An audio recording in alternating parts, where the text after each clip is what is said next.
Welcome to my video, and I got a banger one for you. I got 6 YouTubers that are going to tell you what their favorite games were growing up. And I think some of these are going to surprise you. They get in depth, and I can't wait to show you guys this one. This is going to be a good one. Let's get right into it.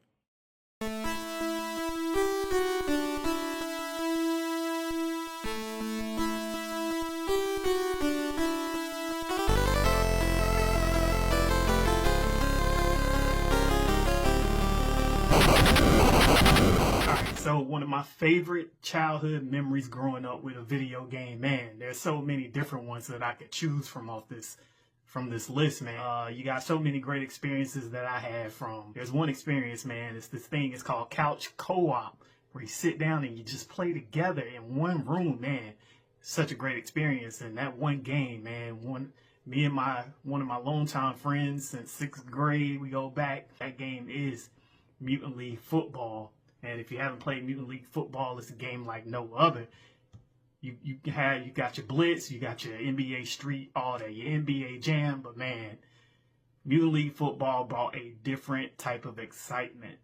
Mutant League Football was a parody game stuffed full of violence. You had players exploding, landmines across the field, skeletons, robots, aliens, and of course, mutants. Think NFL Blitz. Some unique gameplay mechanics even included bribing the refs and calling plays such as kill the quarterback. Stadiums had their own personality and creativity. Mutant League Football was a unique blend of over-the-top violence, humor, and arcade football. The game went on to sell over 1 million copies and spawned its own cartoon that aired from 1994 to 1996 with over 40 episodes. Now the violence was toned down to give it a more kid-friendly vibe. Definitely check it out if you have. What's going on, guys? It's your boy Radbashgaming. Special shout out to my buddy Jerry for having me on this video. So now we're supposed to talk about what our favorite game was growing up. And if anybody knows me, you know this. I have to go with Dark Cloud on the PlayStation 2. Let's talk about it. So Dark Cloud on the PlayStation 2 is a phenomenal game. I absolutely love this game. I'm currently trying to stream it on my channel just so I can play through it. I've talked about it 1,000 times on Up Down Select on my own channel. But if you don't know what Dark Cloud is, you play as a boy named Toan, and you are tasked with going around and rebuilding towns that were destroyed by the Dark Genie, including your own town. Now, this was considered to be the Zelda killer. It was at least Sony's Zelda killer. Obviously, that did not work, as Zelda is still around and Dark Cloud is not. But that said, everybody thought it would be. So the game is a dungeon crawler, JRPG. I don't know exactly what it falls into, but you know, it's basic combat, click X slash, you know, things like that. You do get special abilities. You do get a team built, so you get a roster. So very similar to the Final Fantasy games, you can build a team of heroes who go on you with this quest. It's not like it's the best game. I know everybody else loved the sequel. Man, that first game it was really something special to me. I got to play it with both my parents and loved it to death. They both love it. My mom to this day still says it's one of her favorite games. She's a big Zelda fan, so it kind of makes sense. But yeah, Dark Cloud is phenomenal. It still to this day is my #1 game of all time and was my favorite game from my childhood. So there you have it. Have you played Dark Cloud? Let me know down below. Again, thank you to Jerry for having me on. I truly appreciate it. I want to thank you all so much for watching, and like always, stay red. So my buddy Jerry asked me probably the hardest question you can ask a video gamer, and that is, what is your favorite game? And as you can tell behind me here, I have lots of different great franchises among a slew of different consoles back here.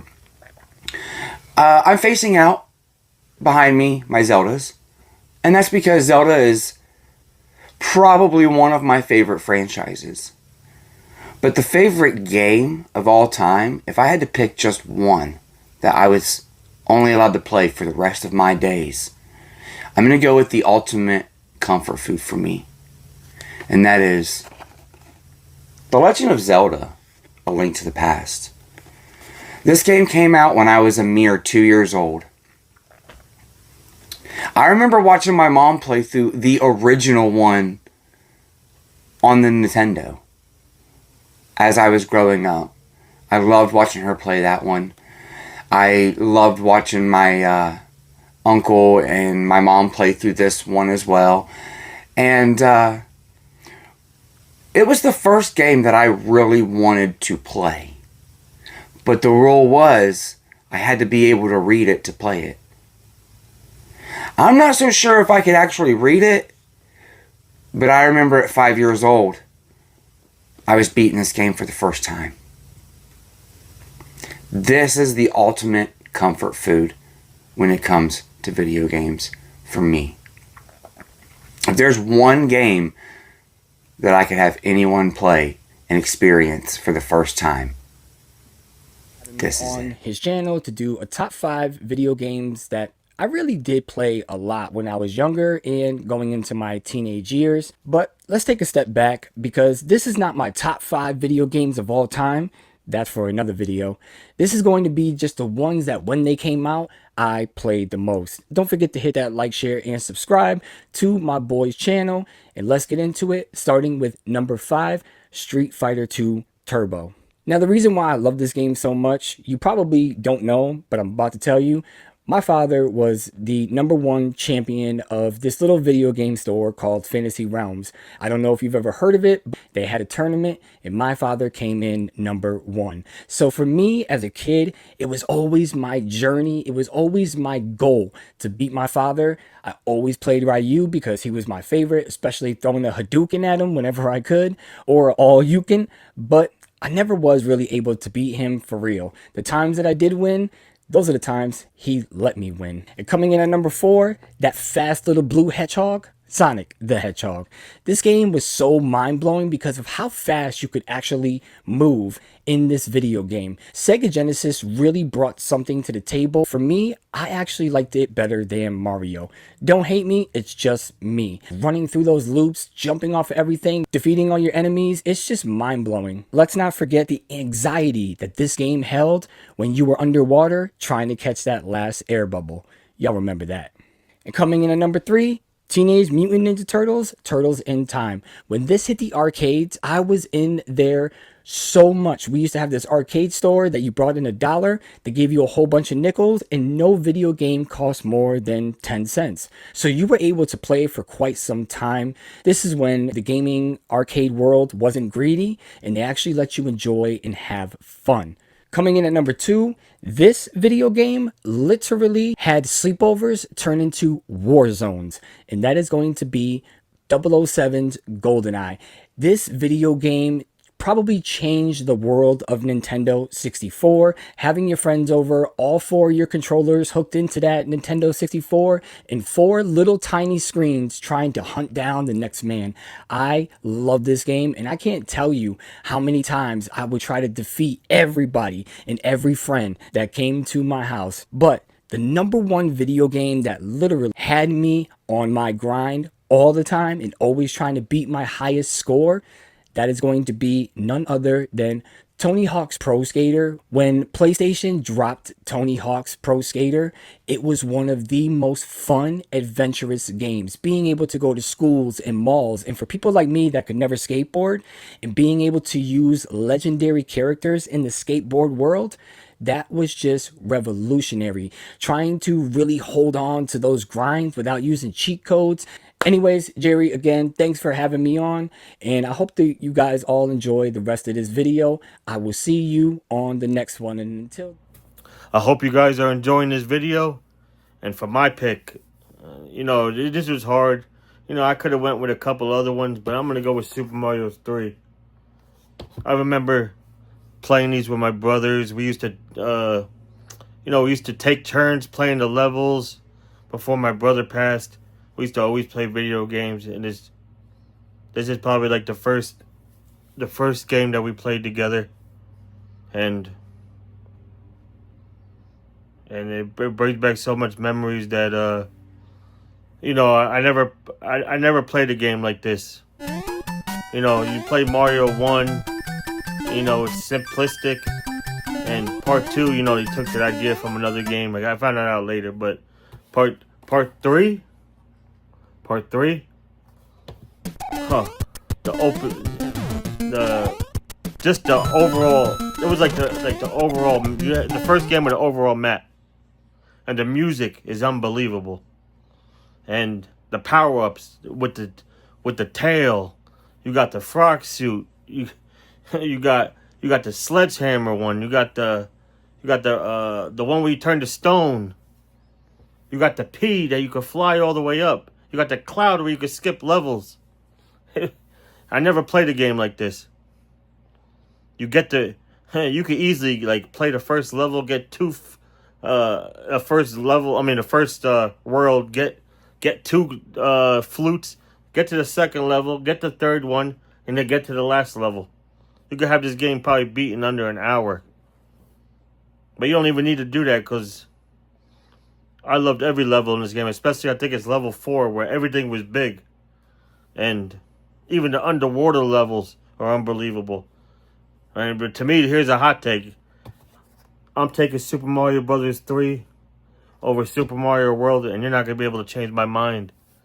I just think they made Super Mario World too easy. You had to work for your lives in this one. You had to, you had to do a lot to beat this game. It was a lot harder to beat that game than me. And I just think all the ideas of the future Marios took inspiration in this game. And like I said, me and my brother played this on repeat. To me, this is the ultimate Mario game. And to be honest, this might be the last Mario game to me where it actually felt like a Mario game. Right? The other ones, you got Mario Elephant, Mario in Space, you got, Mario Sunshine. What I would give to go back in time and play this for the first time. And I hope you guys enjoyed this video. And make sure you follow every other one of these awesome content creators. And let's continue with the video.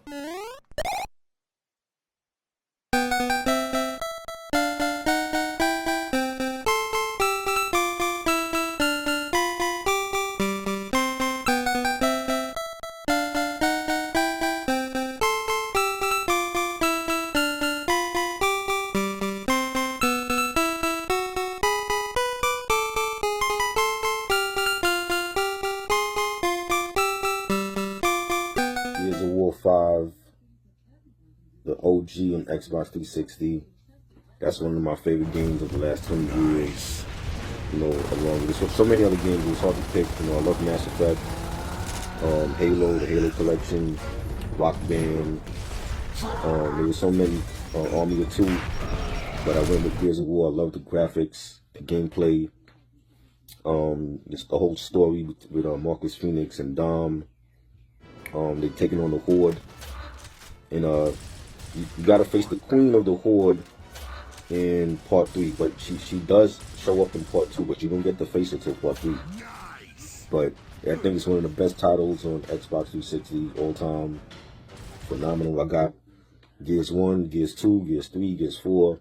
I don't have 5, and Part 6 is dropping out this year or next year, but that's one of my favorite games of the last 20 years. I hope, Jerry, salute to you. Of the middle shelf was this, right over here. This box art right on over here. And I remember my eyes were just glued onto it. I could not take my eyes off of it. I wanted to just reach out and grab it, and I did. And I checked the front, and I'm like, oh, this is cool. You got this guy standing in front of this castle with this creepy looking vampire. That I didn't know it was Dracula at that point. Again, I was only 4 years old, but I saw this vampire on the box art, and then I go and I flip the thing around and I flip it to the back, and man, seeing those screenshots and just fantasizing about what this game was going to be like, I was in, and I noticed that this was the first game in the series. So I decided, you know what? This has to be a series, right? I have to not just get this. I have to get more. So I did get 2 more Castlevania games, and I will go into those whenever I get to those respective games, but we're just talking about CV1 right now. So I grabbed CV1 and I grabbed the other 2 CV games that I had rented back then, and then I walk up to the counter, pay my money. Now, for a rental back then, it was $3 for 3 nights. If you got, I think it was like, 3 games or less was $3. If you got more than that, it was $5. So I was right on that 3-game threshold. Okay, well, it applied to both games and movies. So I was right on that 3-game threshold. So it was $3 for 3 nights. Got it on a Friday, and I remember now the way it worked at this rental store. It was called Movies to Go. The way it worked here was the boxes themselves would be on the shelf. You go, you get it off the shelf, you take the box there, you take your money, you put the money down, then they would give you the game in a generic plastic clamshell case, okay? Now, they would just give you the game if that's what you wanted to do, but if you wanted to read the manual like I always used to, you had to tell them, hey, put a manual in there, put the manual in there if you've got it. And most of the time back then, they did have the manuals. We didn't have degenerates around here that would steal manuals like apparently a lot of people in the retro gaming community have said. I did. I never experienced any of that. But anyway, so they would put the manuals in the plastic cases, the clamshell cases, if you specifically requested it, which I always did. So I get my 3 games in their respective cases with the manuals, and I walk on out of that store. And I remember because we had to do his errands after I went and rented the games, which was a pretty common thing back then for me and my dad to do, which was he decided to get me out of the way first because he knew if he didn't, I was going to be bugging him the whole time so that we could go to the store. So he decided to get me out of the way, and I would specifically get those manuals just to hold me over until we got to the house. So while we're off doing his errands or whatever, I'm sitting there in the car, or if I did walk into the store with him, I'd walk into the store and just be reading the manuals, looking at the pictures and looking at the controls and how the game works and, reading the story and all that type of stuff. I did all of that because I was an avid reader at the time, okay? Did I understand what was going on in these manuals and books and stuff like that half the time? No, I didn't. Okay, I was 4 years old, but I did love just reading, even though I didn't understand it, and looking at the pictures and thinking, oh, that's cool, looking at the screenshots that were in the manual and stuff like that, and I was like, oh, that's cool, and then, because you see these pictures in the manual, and you start just fantasizing about, oh my god, this is what it's gonna be like when I get into this game. And so I'll never forget it, going home, and the second the car stopped, I got out of the car and I sprinted. I did not jog, I did not run, I sprinted from the car to my room, which had all my consoles in it. And this was a time and a place where, technology was a little bit more durable than what it is now. And I say that because I ran in there so fucking fast that I ended up accidentally tripping over one of my other consoles. I think I tripped over my poor N64 that was right next to the door where my room was. And yeah, I gave it a good booting, but you know what? Still works to this day.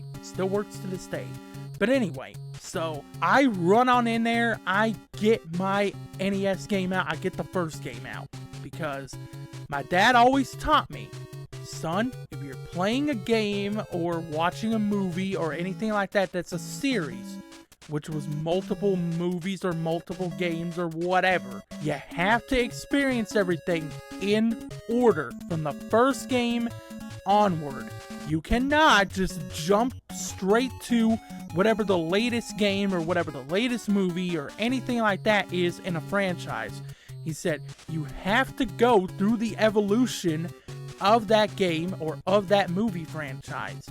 Okay, this is the most beneficial way, he said, that you can experience these things. Okay, because if you go to a later game in the franchise and then you go back to a one that came out before it, then that later game is going to ruin that first game for you. So pretty good thinking on his part. That man, he was sneaky smart. He had smarts up here. Okay, my dad did. And so I'll never forget it. I popped that cartridge in, okay? And from the moment that I saw this right here,